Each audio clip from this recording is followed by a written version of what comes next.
Alors, la question de l'accueil et de l'intégration des réfugiés et des primo-arrivants a fait l'objet, depuis l'élection d'Emmanuel Macron, d'une volonté de reconstruire, de refonder cette politique par un acte important dans la gouvernance publique. C'est un comité interministériel que le Premier ministre a présidé le 5 juin dernier, en 2018. Je le signale parce que ces comités interministériels, le dernier était de 2013 et l'avant-dernier de 2006. Donc ce sont quand même des étapes de décision de politique publique qui sont assez rares dans le fonctionnement des gouvernements en France.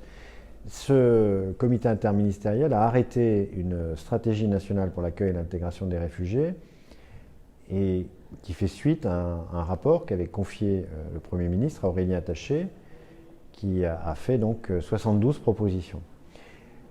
Ma nomination s'insère dans cette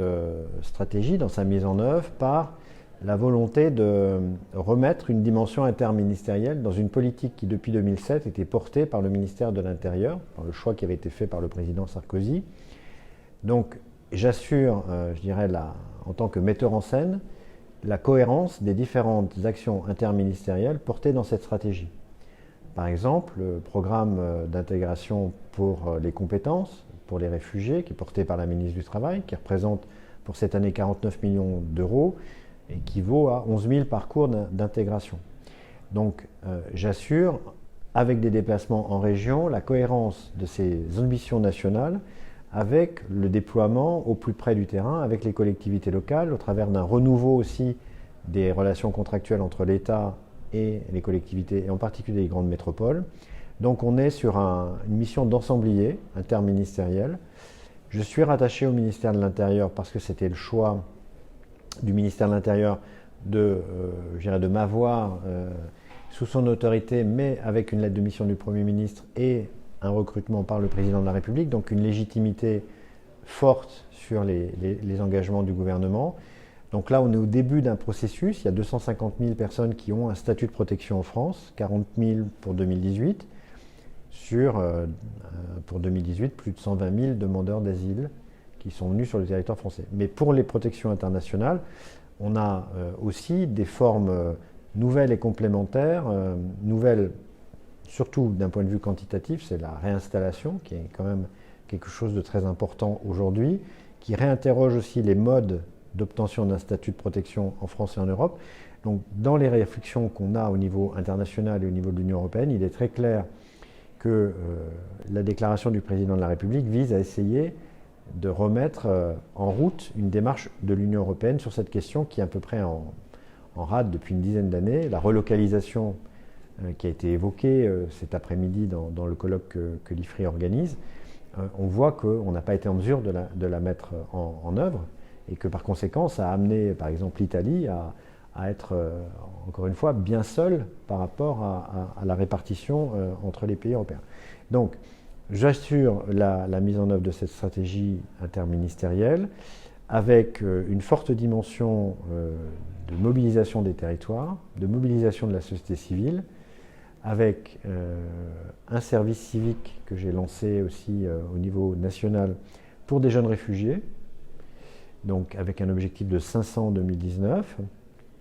Donc c'est en cours de mise en place. On essaye aussi de soutenir l'engagement citoyen qui est au cœur, encore une fois, de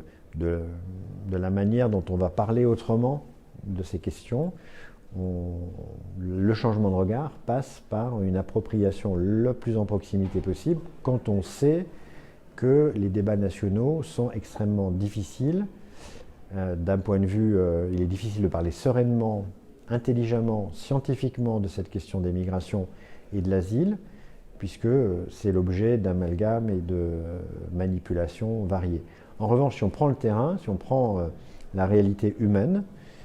au-delà des chiffres, il y a des personnes, des hommes, des femmes et des enfants. À ce moment-là, on peut construire des politiques qui soient plus simples à concrétiser,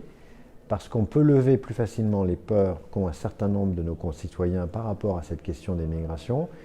et que dans la plupart des communes et des territoires, passer la première étape où ça va tanguer dans une réunion publique, où on va présenter un projet d'accueil. Je cite un exemple à Tall-Narmoutier en Alsace, où la première réunion était particulièrement houleuse, ou le plus revendicatif, est devenu dans les semaines qui ont suivi un bénévole très actif du lieu d'hébergement. Donc c'est plus simple de mettre les choses en relation physique et dès lors de créer des processus d'intégration qui soient partagés. Et ce que je voudrais aussi construire, c'est un réseau des maires solidaires, de manière à partir de la proximité et à avoir des territoires qui souhaitent accueillir. Et à ce moment-là, plutôt que d'avoir eu ces dernières années des démarches où le préfet de département appelait le maire, enfin un petit peu en caricatural, mais le vendredi après-midi pour lui dire lundi, vous allez avoir dans votre commune X ménages qui vont arriver. Là, l'idée, c'est de construire des territoires, des parcours d'intégration dans des territoires où il y a une volonté d'accueil,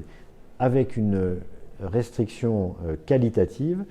c'est-à-dire qu'il peut y avoir des effets, entre guillemets, d'aubaine, d'élus qui, dans des territoires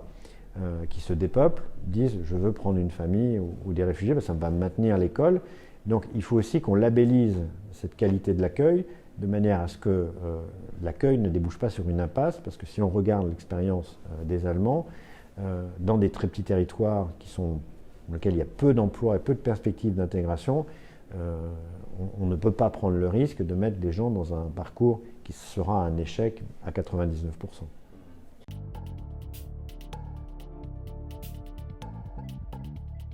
La France a signé les deux pactes, même si dans l'opinion publique, il y a un mélange des choses et qu'il n'est pas forcément simple de bien expliquer quel contenu a chaque document. Mais dans les dernières semaines, on a vu à quel point, là aussi, essentiellement dans l'Union européenne, cette question internationale, qui était en discussion depuis plusieurs années, donc qui n'était pas quelque chose d'inconnu pour les gens qui travaillaient sur ces problématiques, est devenue un objet politique et que plusieurs pays membres de l'Union européenne ont refusé de signer ce document et qu'à l'intérieur même de notre pays, certains partis politiques, et notamment le Rassemblement national, a même parlé de pacte avec le diable. Donc là encore, on est dans l'hystérisation sur l'appropriation du droit international, qui est un droit protecteur et pour lequel le président de la République, Emmanuel Macron, souhaite que la France reste en pointe sur l'application du droit international. Donc la France souhaite véritablement être un acteur reconnu au niveau international pour appliquer la Convention de Genève et donc les évolutions, les ouvertures de ces pactes qui visent à recontextualiser au XXIe siècle la question des migrations et la question de la protection internationale. Donc, notamment au travers du programme de réinstallation. C'est l'ambition et dans la feuille de route que le président de la République m'a confiée, tenir l'engagement qu'il a pris dans les 10 000 personnes que la France s'est engagée à accueillir d'ici octobre 2019, c'est un point dur pour la suite, sachant que sur cette question des réinstallés, comme vous le savez, les États-Unis se sont quasiment retirés du programme au niveau international. Donc sur les 10 000, on est fin juin 2019, on est à 8 000 personnes. On a un déficit sur les populations subsahariennes, compte tenu de la crise et notamment de la situation en Libye.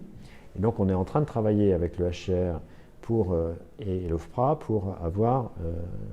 accueillir des personnes qui n'étaient pas celles prévues initialement. Et nous avons déjà eu plusieurs réunions de travail avec le HCR pour réfléchir à l'après, c'est-à-dire à continuer que la France soit un pays acteur de la politique de réinstallation. Donc, et ça, c'est aussi pour le président de la République française un élément important dans sa discussion avec les autres pays de l'Union européenne pour essayer de reconstruire, de repartir après la situation où on n'arrive pas depuis plusieurs années maintenant à reprendre, alors qu'on avait finalement au début du processus sur les 30 ans, il y a eu 20 ans dans lesquels il y a eu une volonté d'aboutir à quelque chose de plus commun en termes de procédure et de format d'accueil. Aujourd'hui, on est bloqué et pour l'instant, on ne voit pas à l'horizon de réouverture, sachant que notre principal partenaire et ami, l'Allemagne, aujourd'hui n'est pas tout à fait sur les positions françaises. Donc on est toujours dans cet entre-deux et la politique de réinstallation sera aussi, et vous faites état de la rencontre de fin d'année organisée au niveau mondial, on est en train d'y travailler et normalement je devrais y participer pour présenter l'action au travers de ma délégation de contractualisation avec les territoires, de montrer que cette politique nationale, elle se diffuse dans les territoires, que ce soit au niveau des métropoles, que ce soit au niveau de villes plus petites ou de départements. Donc il y a aussi la volonté de montrer ce que l'on fait, dans un contexte qui n'est pas, encore une fois, exempt de contradictions. Enfin, je pense qu'il faut être tout à fait honnête. La situation française est compliquée. On voit la situation italienne, on voit la situation autrichienne et d'autres situations. Donc, on veut conserver véritablement l'application du droit international, conserver en même temps une approche de l'Union européenne. Donc, ça veut dire, et le président et le Premier ministre, dans son discours de politique générale il y a quelques semaines, a reposé la question sur Schengen et sur la liberté de circulation dans l'espace européen. Donc, il y a de gros défis devant nous. Et si on a une société civile plus solide, plus soudée, si on démontre, encore une fois, même si ça ne satisfait pas tous les acteurs, et notamment les ONG, mais si on est déjà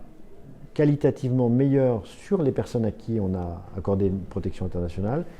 ce que nous formons comme vœu, c'est que ça contribuera à reposer dans d'autres termes démocratiques,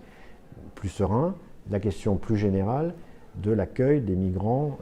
sur le territoire européen, voilà, et sur le territoire français. Donc voilà, ça peut paraître, encore une fois, restreindre la question de l'intégration sur les seuls bénéficiaires de la protection internationale, mais c'est déjà un pas important pour construire et solidifier une politique durable, pérenne, de maintien de l'application du droit international.